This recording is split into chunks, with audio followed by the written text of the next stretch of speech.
우리에게 주시는 하나님의 말씀은 구약 성경 열왕기 하 25장 27절부터 30절까지 말씀입니다. 구약 성경 열왕기 하 25장 27절부터 30절까지 말씀. 제가 가진 성경으로 구약 607 혹은 608페이지에 있습니다. 제가 봉독해 올리겠습니다. 유다의 왕 여호야긴이 사로잡혀간 지 37년 곧 바벨론 왕 에윌무로닥이 즉위한 원년 12월 그달 27일에 유다의 왕 여호야긴을 옥에서 내놓아 그 머리를 들게 하고 그에게 좋게 말하고 그의 지위를 바벨론에 그와 함께 있는 모든 왕의 지위보다 높이고 그 죄수의 의복을 벗게 하고 그의 일평생에 항상 왕의 앞에서 양식을 먹게 하였고 그가 쓸 것은 날마다 왕에게서 받는 양이 있어서 종신토록 끊이지 아니하였더라. 아멘. 밖에는 꽃들이 만발합니다. 여러분, 이 봄에 상가들의 꽃이 만발하는데 봄 소식을 가장 먼저 알림에 피는 꽃이 무엇인지 아십니까? 눈풀꽃이라고 합니다. 이 눈풀꽃, 스노우드롭이라고도 하는데요. 이 눈풀꽃하고 또 하나의 꽃이 있는데 복수꽃이라고 해요. 이 복수는 복복자에 목순 숫자를 써서 붙인 꽃입니다. 이 꽃은 기나긴 그 겨울 다시 피어날 수 있을까? 절망적인 그 촉촉한 흙 속에 묻혀 있다가 기나긴 겨울을 견디고 피는 꽃이라 해서 복수꽃이라고 그렇게 부른다고 합니다. 이와 같이 우리의 생명도 길고 또 우리도 복되기를 바란다, 뭐 이런 의미도 있다고 그래요. 어쨌든 저 얼음 속에서도 그 찬겨울의 끝자락에 봄을 알림에 가장 먼저 피는 꽃, 눈풀꽃, 또 복수꽃, 얼음새꽃, 얼음 사이에 핀다고 해서 얼음새꽃이라고 해요. 이런 꽃들을 보면 참 놀랍습니다. 꽃은 단지 꽃으로서 우리가 볼 때에 꽃이 아름답다, 꽃이 향이 좋다, 우리는 보는 것으로 만족하지만은 사실 꽃은 그 이상의 의미가 있죠. 꽃은 그 꽃이 피었다는 것은 그 꽃이 지면은 씨가 생기고 열매가 있습니다. 생명의 번식이 있는 겁니다. 이게 가장 큰 것이죠. 조화는 아무리 아름다워도 이걸 만들어낼 수가 없어요. 여러분, 꽃을 보면, 꽃꽂이는 꽃 보면 제가 이 꽃이 이게 조화냐 생화냐, 조화를 보면 너무 조화가 잘 만들어졌을 때는 꼭 생화 같다고 그래요. 그런데 생화를 보면서 생화가 너무 좋으면은 이거 조화 아니야, 그렇게 말하게 돼요. 근데 조화와 생화가 너무나 아름답고 구분을 할 수 없을 정도고 심지어 향수까지 뿌려서 향기까지 똑같이 나요. 그런데 조화는 만들 수 없는 게 씨를 만들어내지 못하고요, 열매를 만들어내지 못합니다. 조화가 10년, 20년이 가도 그 꽃잎을 떼어내어도 거기서 꿀을 만들 수도 없고 씨를 만들 수도 없고 열매를 만들 수 없어요. 그러나 꽃이 피었다는 것은 꽃으로 피었다 지는 것으로 끝이 아니에요. 잠시 우리 눈요기 해주고 우리에게 좋은 향기 날리고 지는 것이 아니에요. 그 꽃은, 꽃이 피었다는 것은 그 꽃 뒤에 씨가 있고 열매가 있고 생명과 번식이 있습니다. 그래서 꽃을 희망의 상징이라고 말합니다. 봄이 되고 꽃이 만발한 이 시기지만은, 그러나 계절은 그런데 우리의 삶의 현장은 어떻습니까? 우리의 삶의 현장은 여전히 한겨울 같습니다. 지난 한 주간 또 4월 한 달 살아오시느라 얼마나 수고가 많으셨어요. 어떤 분들은 질병 때문에 이 병과 투병하면서 이 한 주간 또 한 달을 견디 오신 분도 계세요. 어떤 분들은 경제적으로 이 팍팍한 상황, 끝날 줄 모르는 전쟁, 계속해서 좋아지지 않는 경제적인 이 환경 속에서 하루하루 생업과의 싸움을 하고 물질적인 싸움을 하면서 이 하루하루를 견디어 오신 그런 여러분도 계십니다. 또 어떤 분들은 관계 때문에 우리가 지난 한 주간 이 한 달을 돌이켜보면 많은 투쟁과 사투를 벌이면서 여기까지 달려왔습니다. 정말 겨울과 같은 그러한 시간을 계속 보내고 있는데 여러분 무슨 희망을 가지고 또 내일과 한 주간을 사실 겁니까? 나는 이 한겨울과 같은 이 시기에 내 인생의 봄날은 언제 오며 또 나는 어떻게 이 질병과 경제적인 문제와 관계의 문제와 사회적인 이 문제들 속에서 나는 희망의 꽃을 피울 수 있을까?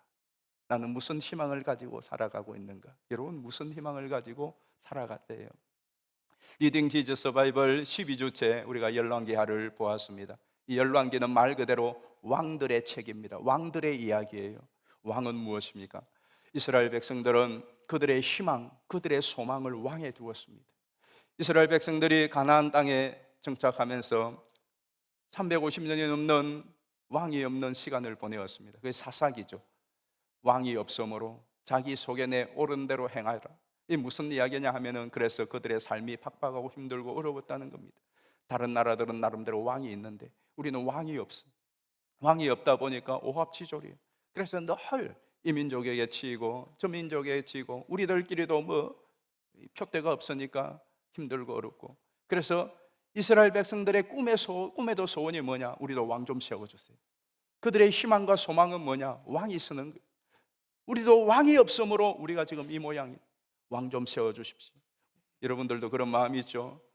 내가 돈만 있으면, 돈이라고 하는 이 왕, 돈 걱정 좀 안 해봤으면, 그래서 이 돈이라고 하는 이 왕만 있으면 내 삶이 나아지고 내 근심과 시름이 없어질 것 같죠. 어떤 분들은 건강이 왕이잖아요. 내가 지금 몸 아프고 암과 투병하고 있고 여러 가지 질병 때문에 죽겠어. 그래서 이 질병만 사라지면, 이 병만 나으면, 내 인생에 이 병이라고 하는 이 건강의 왕, 이 건강의 왕만 되찾게 된다면 내 인생에 새로운 살맛이 날 것 같고, 또 어떤 분들은 성진이 될 수도 있고, 여러분 나름대로 어떤 분은 집이 왕이잖아요. 나도 내 집 한 채만 있으면 소원이 없겠다. 내 집 한 채만 있으면 이 집, 이 대출, 이 이자만 이제 끝나고 원금 갚고 나면은 내 인생이 나을 것 같은데 거기에 돈 벌어서 다 넣는다고 죽을 맛이. 이스라엘 백성들이 하나님, 우리도 왕만 있으면 좋겠어. 왕 한 분 좀 세워주십시오. 그렇게 때를 쓰기 시작하는 거예요. 하나님께서 하도 왕을 구하니까 하나님도 탐탁하지는 않지만은, 그래, 그러면 너희들이 그렇게 소원하니까 왕 한번 세워봐. 그렇게 해서 사무엘을 통하여 초대왕 사울을 세우고 다윗을 세우고 지난주에 보였던 솔로몬도 세웁니다. 그런데 그 솔로몬 왕 때는 이스라엘이 최전성기였습니다. 경제적으로도, 그리고 국방력도, 그리고 종교적으로도 최고의 전성기였어요. 이제 그렇게 고속도로를 쫙 달리면 되는데 그것도 잠깐이고, 솔로몬이 마치 어느 순간 갑자기 브레이크가 파열된 덤프트럭처럼 절망의 벼랑 끝으로 쫙 내리막을 달리기 시작합니다. 줄어가서 날개가 없다고. 솔로몬이 죽고 나자 솔로몬의 아들 때에 나라가 반동하게 납니다. 북쪽은 19명의 또 왕들이 나라를 어떻게 살려보려고 애를 쓰고 버티었지만은 200년이 채 안 되어서 722년 BC 아수르에게 패망하고 맙니다. 그리고 나머지 남한국 유다도 좀 버티면서 지나지만은 북왕국이 멸망하고 100여 년이 지나고 130년 정도 지났을 때 BC 586년에 또 바벨론에게 망하고 맙니다.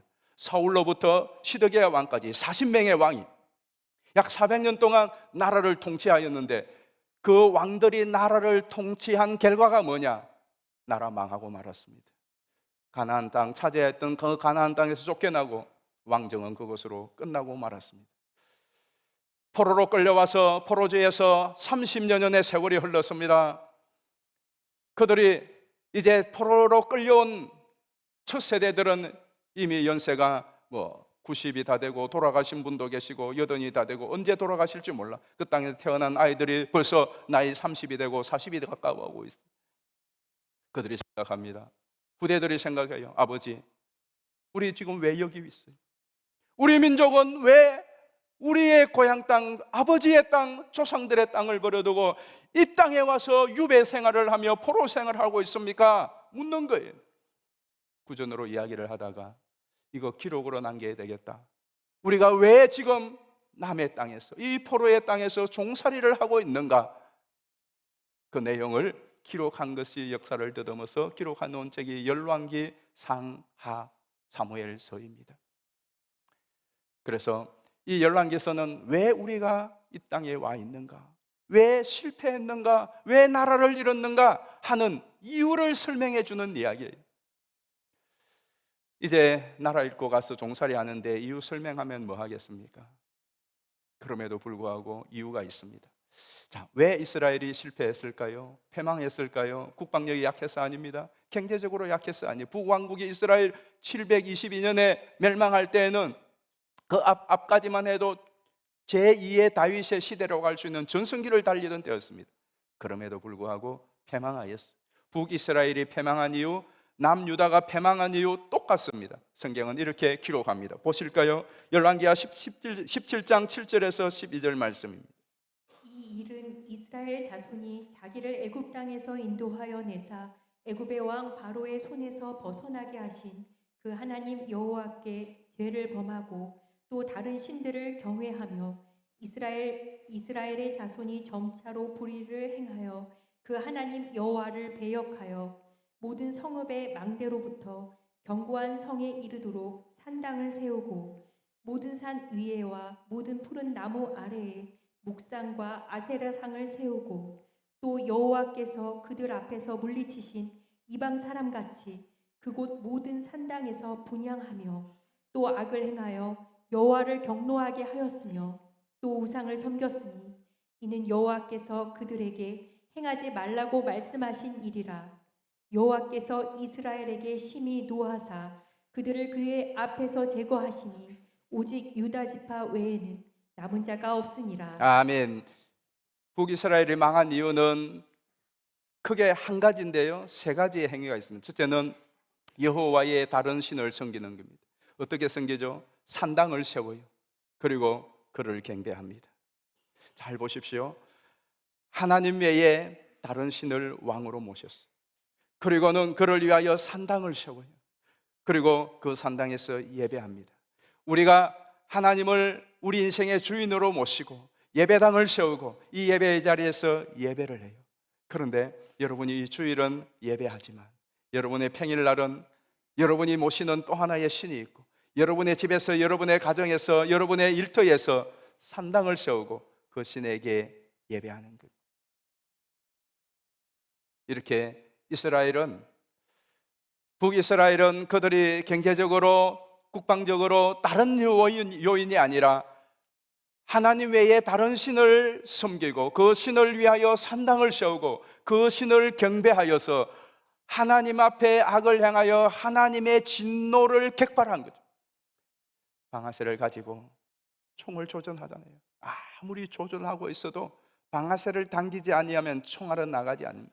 총을 겨누어도 어떤 사람 그래? 싸워봐 하는 사람이 있어. 왜? 이 사람 방아쇠 당길 수가 없어. 하나님께서 우리를 향하여 화살을 겨누고 총을 겨누고 있지만 그럼에도 불구하고 방아쇠를 당기기까지 격발시키면 안 돼요. 그런데 하나님이 방아쇠를 당기도록 격발시켰어요. 그렇게 북이스라엘이 망하였습니다. 남유다는 어떻게 망하였을까요? 북이스라엘이 망하는 것을 눈으로 똑똑히 본 남유다 역시 보실까요? 19절 20절입니다. 유다도 그들의 하나님 여호와의 명령을 지키지 아니하고 이스라엘 사람들이 만든 관습을 행하였으므로 여호와께서 이스라엘의 온 족속을 버리사 괴롭게 하시며 노략군의 손에 넘기시고 마침내 그의 앞에서 쫓아내시니라. 아멘.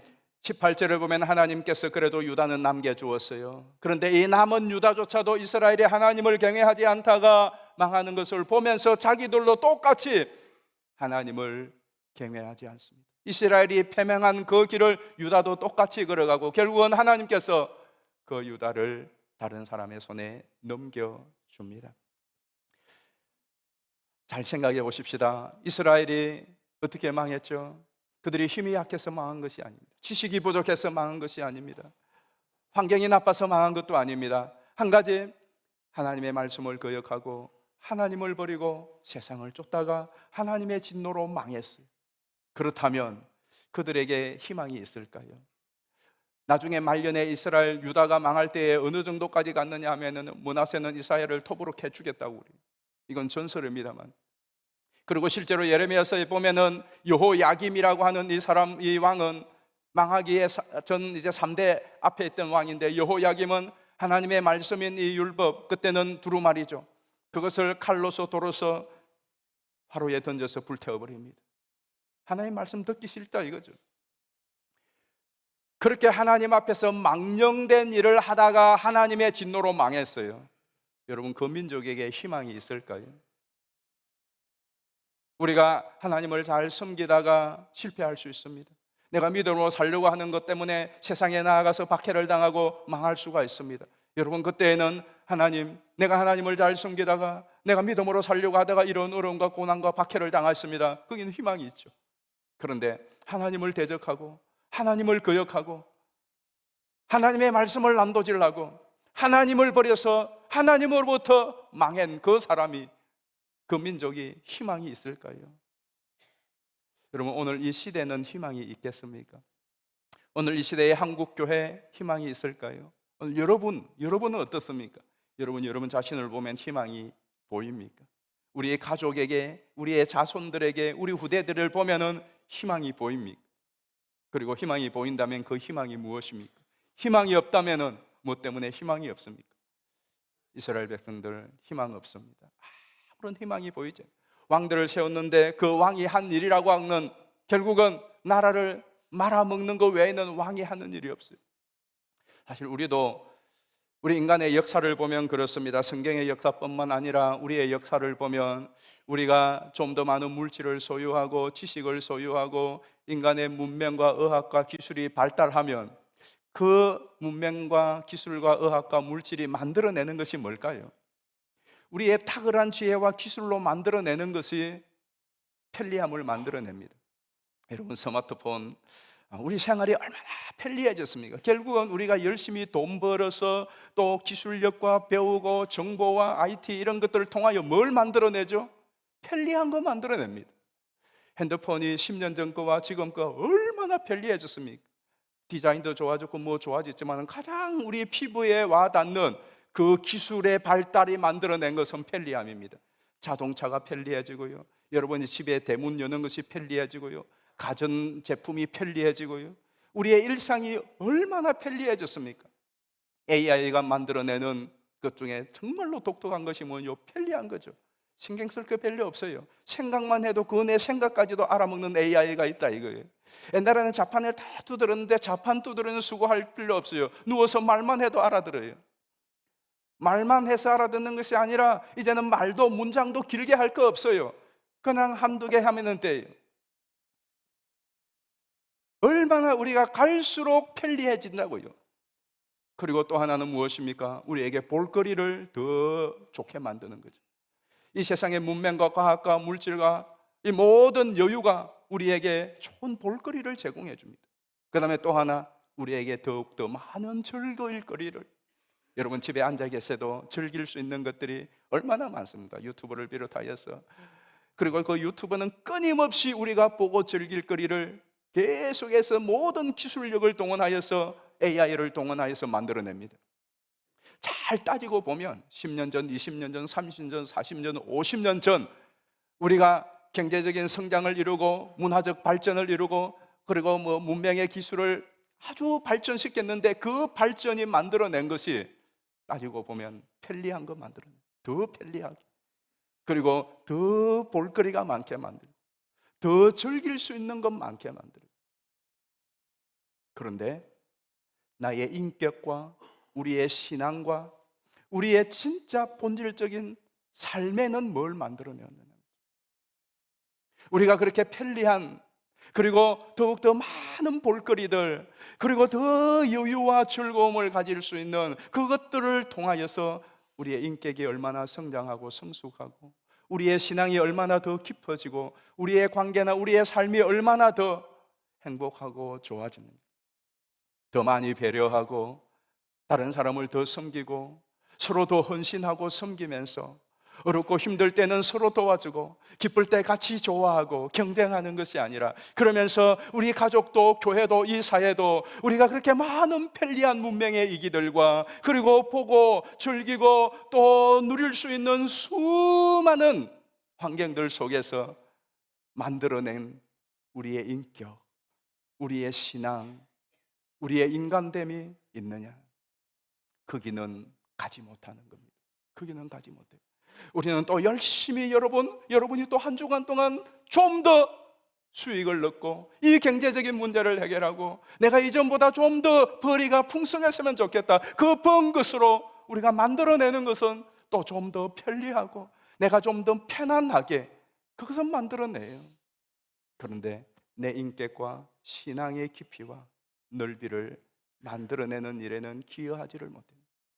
이스라엘 백성들이 왕만 있으면은 행복할 것 같았어요. 왕만 있으면은 우리도 좀 더 번듯한 나라다운 나라의 삶을 살아갈 줄 알았습니다. 그래서 왕이 40명이나 교체되면서 힘을 써보았는데 그 왕들은 결국 존재하던 나라마저도 패망시키는 것. 이 이스라엘의 역사가 고발하는 것이 무엇입니까? 이것이 바로 우리 인생이에요. 인간에게는 희망이 없다. 인간 세상에는 소망이 없고 결국은 한계 속에 실망과 장탄식이 있을 뿐이다. 그게 지금 우리가 맞이하고 있는 현실입니다. 그러나 또 하나의 역사의 지평이 있습니다. 그것은 희망이 없고 절망 없는 그 인간 속에 진정한 희망이 되시는 분, 하나님의 개입과 하나님의 역사인 것입니다. 오늘 우리가 읽은 성경은 그것이죠. 희망 없는 이스라엘, 예루살렘 성은 무너지고 성전은 파괴되고 이스라엘 백성들은 포로로 끌려가고 왕도 포로로 끌려가고 아무런 소망도 없고 절망의 나락에 떨어지는 이 이스라엘에 한 줄기 희망의 빛을 밝혀주는 말씀이 오늘 우리가 읽은 말씀이에요. 우리 본문 말씀 다시 한번 보겠습니다. 25장 27절입니다. 유다의 왕 여호야긴이 사로잡혀 간 지 37년 곧 바벨론의 왕 에윌 무로닥이 즉위한 원년 12월 그달 27일에 유다의 왕 여호야긴을 옥에서 내놓아 그 머리를 들게 하고 그에게 좋게 말하고 그의 지위를 바벨론에 그와 함께 있는 모든 왕의 지위보다 높이고 그 죄수의 의복을 벗게 하고 그의 일평생에 항상 왕의 앞에서 양식을 먹게 하였고 그가 쓸 것은 날마다 왕에게서 받는 양이 있어서 종신토록 끊어지지 아니하였더라. 아멘. 여호야긴은 성경에는 고니야 여고냐라고도 이름이 그렇게 별명이 있습니다. 이 여호야긴 다음 왕이 시드기야예요. 시드기는 11년을 통치하다가 바벨론에게 완전히 망합니다. 바로 그 직전의 왕이에요. 그런데 이 여호야긴은 18살 때 왕이 됩니다. 그리고 3개월 통치하다가 바벨론에 끌려갑니다. 여호야긴 바로 앞에 왕이 여호야김입니다. 여호야긴의 아버지가 여호야김인데 이 여호야김은 아까 말한 대로 하나님의 말씀을 전하니까 그 말씀 가지고 와 그리고는 그 율법 두루마리를 칼로 찢어서 화로에 던진 그런 망령된 악한 왕입니다. 그 아들이 여호야긴이거든요. 그 여호야김도 포로로 끌려가요. 그리고 여호야긴이 왕이 되었는데 18살 때 아버지가 그렇게 악한 왕이었어요. 그런데 여호야긴도 그 아버지와 같이 악을 행하더라 그랬어요. 겨우 3개월짜리 왕을 하면서 그 3개월 그게 뭐 통치라고 할 수가 있겠습니까? 그 기간 그 짧은 3개월에도 여호야긴이 한 일은 그 아버지가 행한 악한 일을 하나님 앞에서 행하다가 느부갓네살에게 포로로 끌려갑니다. 여러분 이런 여호야긴에게 희망이 있겠느냐고. 이런 여호야긴에게 희망이 있겠습니까? 그런데 용하게 37년간을 바벨론에서 포로로 묶인 채로 살아남습니다. 그의 나이 55세가 되었습니다. 그런데 그에게 석방이 이루어집니다. 오늘 27절 말씀에 보면은 27절 말씀에 구체적으로 왕 이름과 연, 월, 일을 넣는 것은 이것이 역사적으로 허구가 아닌 틀림없는 사실이라는 겁니다. 그런데 여호야긴이 하나님 앞에서 이 망령된 일을 행하고 포로로 끌려가서 37년 동안 잊혀진 존재로 포로로 살다간 이 여호야긴이 갑자기 석방이 되어져요. 석방되는 것으로 끝나지 않아요. 그때에 바벨론의 포로가 되어왔던 다른 왕들도 있어요. 다른 속국들도 있어요. 그 왕들 중에 최고의 지위를 줘. 이것은 무엇을 의미하죠? 바벨론의 왕과 똑같은 자리에 올렸다는 말이에요. 그리고 실제로 바벨론이 왕 먹는 그 상에서 같이 먹으며 바벨론의 왕에게 공급되는 그것을 왕이 그에게 주어서 그가 종신토록 왕의 지위를, 나라는 잃었지만은 남의 나라에서 자기들의 속국으로 있던 그 종족이긴 바벨론의 왕과 똑같은 대우를 받으면서 종신을 마쳤더라. 그렇게 이야기하고 있어요. 여러분 이 이야기가 무엇 때문에 여기에 있을까요? 열왕기의 마지막, 열왕기하의 마지막을 왜 이 여호야긴의 회복 이야기로 끝맺을까요? 그 앞에 구절에 보면은 시드기야가 망하였다라고 하는 것이 사실은 끝이어야 돼요. 그리고 시드기야가 포로로 끌려가 죽고, 그리고 이스라엘에 비천한 자들이 남았는데 그 중에 한 사람을 느불갓네살이 왕으로 세워서 통치하도록 했는데 그 사람마저 유대인들이 죽여요. 그리고 무서우니까 애굽으로 도망가요. 남아있는 사람들도 희망이 없는 오합지졸. 그리고 왕은 끌려가서 마지막 왕은 이미 죽었어. 역사는 그렇게 끝이 나는 것이 아니라 27절이 있다 이거예요. 이것은 무엇을 이야기할까요? 무너진 나라, 무너진 왕, 무너진 백성들, 더 이상 희망을 기대할 수 없는 그 절망의 끝에서 하나님은 그들을 포기하지 아니하시고, 하나님은 그들을 저버리지 아니하시고, 하나님께서는 하나님의 약속을 지키기 위하여 일하고 계시다 하는 것이 열왕기의 마지막 기사예요. 뭘 이야기해 줄까요? 이 열왕기를 통하여서 해주고 싶은 이야기가 무엇입니까? 우리 인간에게는, 이 세상에는 해봐, 살아봐, 추구해봐, 그 자리에 올라가봐, 소망 없어. 우리의 소망은 어떠한 상황 가운데서도 하나님께 있어. 그 이야기 해주고 있는 겁니다. 사실은 보면 하나님이 하시는 일은 늘 그랬습니다. 이스라엘 역사를 쭉 보면 이스라엘의 원조상 아브라함입니다. 여러분, 아브라함이 어떻게 그들의 조상이 될 수 있었죠? 아브라함은 75세까지 늙도록 아이가 없었습니다. 아무 소망이 없습니다. 그에게 후대에 대한 소망은 하나도 없습니다. 일도 없습니다. 절망적인 사람입니다. 그런데 하나님께서 아브라함을 부르시죠. 그리고 100세의 아들을 주십니다. 희망이 없고 소망이 없고 끝나버린 그 아브라함, 하나님이 개입하셔서 그를 희망의 원조로 삼으셨어요. 이스라엘 백성들이 민족을 이루려고 하였지만 그들은 400년 동안 애굽 땅에서 존재감 없이 그냥 때무리로 살았습니다. 그런 이스라엘 백성들을 이제는 가나안 땅으로 이끌기 위해서는 지도자가 필요합니다. 그런데 그 지도자가 누굽니까? 모세입니다. 그런데 여러분, 모세는 어떤 사람이죠? 모세는 태어나자마자 살 수 없는 인간이었습니다. 나일강에 부러진 사람이었습니다. 그 엄마가 그를 더 이상 살릴 수 없어서 모세를, 그 핏덩이를 나일강에 부러졌습니다. 그는 죽을 수밖에 없는 존재였습니다. 그럼에도 불구하고 하나님 신비한 개입으로 그가 살았습니다. 그리고 그것도 왕궁에서 왕자로 자랍니다. 하지만 성질을 한번 부렸다가 그는 어떻게 되어지죠? 스스로 광야로 도망갑니다. 도망자가 되어집니다. 거기에 40살부터 80살까지 인생의 그 황금기라고 할 수 있는 기간을 잊혀진 존재라서 광야에서 아무 소망 없이 지나고 있었던 모세였습니다. 그런데 하나님께서 그 모세를 찾아왔습니다. 그리고 그 모세를 이스라엘의 지도자로 세우십니다. 뿐만 아니에요. 열왕기는 어떻게 시작되죠? 사무엘서는 이 왕국서가 어떻게 시작됩니까? 아무 희망이 없이 살아가던 한나, 아이 없어서 다른 사람들로부터 조롱을 받고, 자기가 본처인데 후처로부터 온갖 놀림을 받고 멸시를 당하는 그 한나가 하나님 앞에 나와서 눈물로 기도하면서 희망 없는 그 한나에게 하나님께서 사무엘을 주셨어요. 그 사무엘을 통하여 왕국서가 지금 이루어지는 거예요.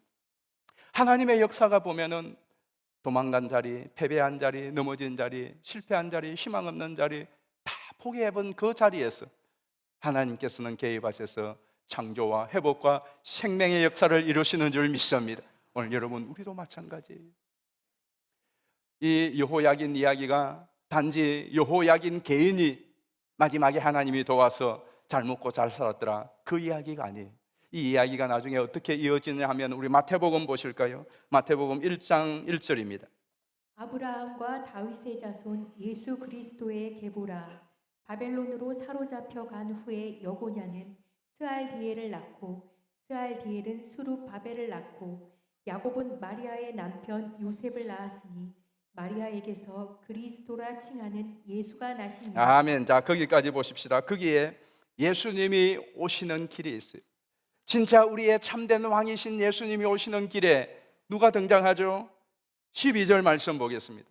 12절로 보면은 바벨론으로 사로잡혀 간 후에 여고냐는 여호야긴의 별칭입니다.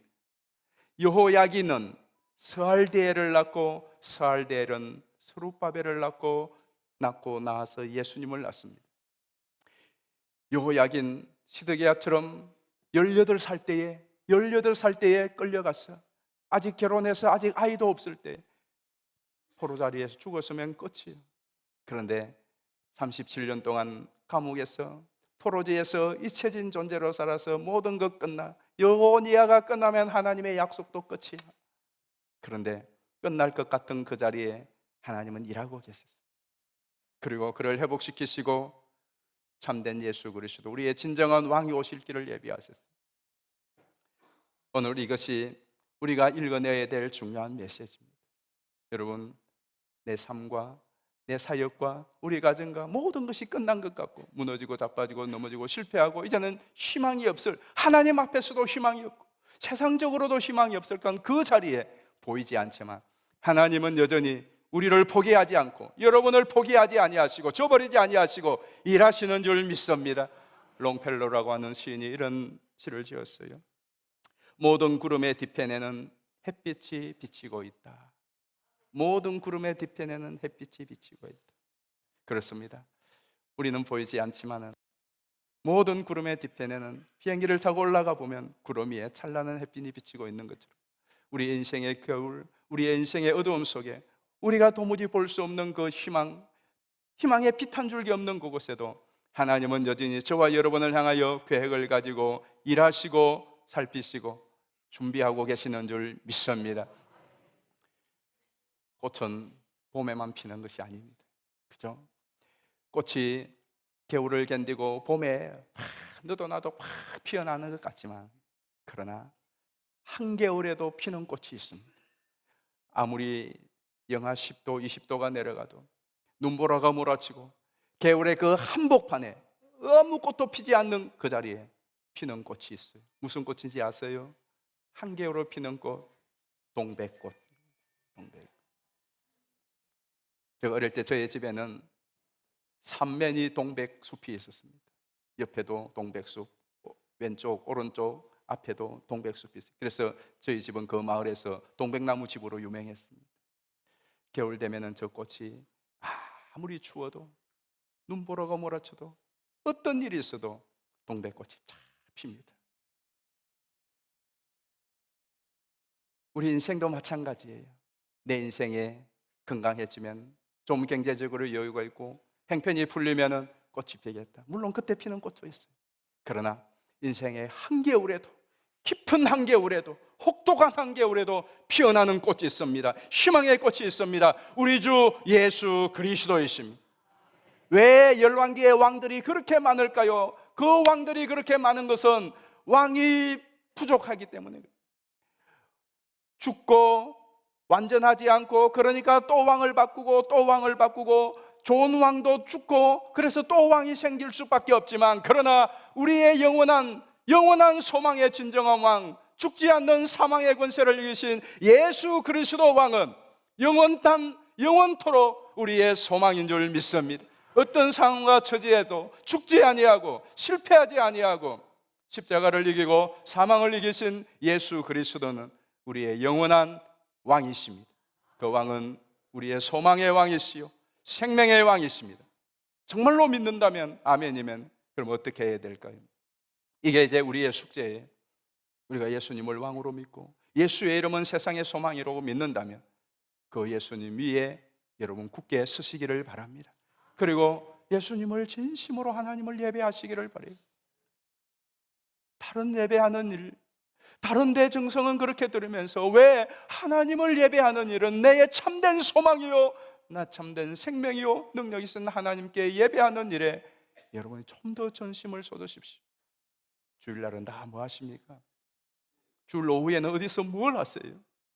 우리 중직 여러분은 이 주일 예배 한 번 드리고 오전 예배 한 번 드리고 나머지는 왕이신 하나님, 통치자이신 하나님, 내 인생의 주인에게 이 주의 날 무엇을 하시느냐고요.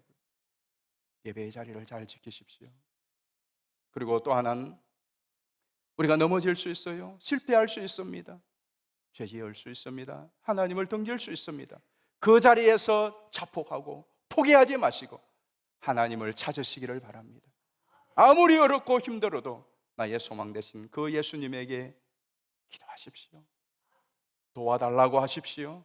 이스라엘이 패망한 정말 중요한 원인은 그들이 죄짓고 잘못하고 하나님 거스려서 물론 맞습니다. 그런데 문제는 그때에 하나님께로 돌이키지를 않은, 하나님을 찾지 않은 것이 근본적인 원인. 사람 누구나 넘어집니다. 실패합니다. 실수합니다. 자빠집니다. 그런데 그때에 하나님 도와주세요. 기도의 자리에 나오시기를 바랍니다. 하나님을 찾으시기를 바랍니다. 그리고 여러분이 맡은 자리에 여러분의 책임을 다하십시오. 그러면 하나님께서 여러분을 통하여 위대한 일을 행하실 줄 믿습니다. 제가 신학교 다닐 때 조직신학을 가르치던 교수님이 박아론 교수님이 있었어요. 이 교수님은 조직신학 1년 동안 하시는 내내 수업에 들어오면 제일 먼저 하는 일이 우리 오늘 찬송 한 장 하고 시작합시다. 그리고 늘 했던 찬송이 488장 이 몸의 소망 무언가 1절만 했어요. 4절까지 다 하면 시간 가니까 1절만 했어요. 그러다가 어느 날은 비가 오는 날이 있어요. 또 바람이 막 부는 날이 있어요. 그러면 자, 오늘은 비도 오고 바람도 부니까 2절 합시다. 무섭게 바람 부는 밤 물결이 높이 설렐 때 그 찬양했어요. 그리고 또 어떤 날은 교수님이 좀 인상이 안 좋아가지고 오셨어요. 그리고 오늘은 지금 시국이 어수선하고 또 오늘은 뭐 이런저런 이유로 마음이 심란하다고. 그래서 오늘은 우리 488장, 그때는 488장이 아니었어요. 찬송가 3절을 하십시다. 세상에 모든 것 끊어질 그날 되어도 구주의 언약 미사와 내 소망 그리. 우리가 그 찬양할 때마다 막 피식피식 웃고 그랬어요. 그런데 지나고 보니까 그게 맞아요. 이 몸의 소망 무언가 우리 주 예수뿐일 때, 때로는 인생에 구전 비바람이 몰아오고 폭풍 한설에 사실 때, 그때에 무섭게 바람 부는 밤 물결이 높이 설렐 때 소망의 주 예수 은혜의 소망의 따철 주, 세상에 믿던 모든 것 끊어질 그날 되어도 구주의 언약 미사와 내 소망 크리라. 예수 그리스도를 소망 삼고 믿음으로 승리하는 저와 여러분 모두 되시기를 주의 이름으로 축복합니다. 우리 함께 찬양하겠습니다. 이 몸의 소망 무언가. 우리 힘차게 박수하며 찬양하겠습니다. 이 몸의 소망 무언가 우리 주 예수뿐일세. 우리 주 예수밖에는 믿으리라. 주 없도다. 주 나의 반석이시니 그 위에 내가 서리라. 그 위에 내가 서리라.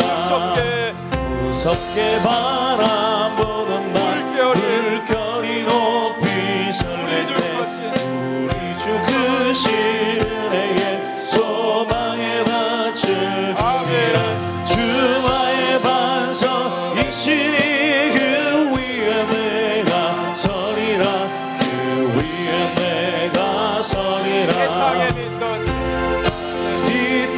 모든 것 끊어질 그날 되어도 구주의 언약 미사와 내 소망 더욱 크리라. 주 나의 반석이시니 그 위에 내가 서리라. 그 위에 내가 서리라. 바라던 천국 올라가 하나님 앞에 배울 때 구주의 길을 힘입어 어여시 바로 서리라. 주 나의 반석이시니 그 위에 내가 서리라. 그 위에 내가 서리라. 우리 시간 같이 한번 합심하여 기도하겠습니다. 예수님 나의 소망이 되시고 우리의 영원한 진정한 왕이 되시는 예수님, 내가 더욱더 굳게 신뢰하고 또 의지하고 예배하며 기도하고 맡겨준 사명의 자리에 승리하게 하여 주옵소서. 아무리 힘들고 어려워도 포기하지 아니하고 절망의 그 순간에 찾아오시는 예수님, 우리와 함께 하시는 예수님, 우리를 회복시키시고 또 새롭게 하시는 하나님을 믿는 이 믿음 가지고 승리할 수 있게 해달라고 우리 주여 한번 부르고 합심하여 기도하겠습니다.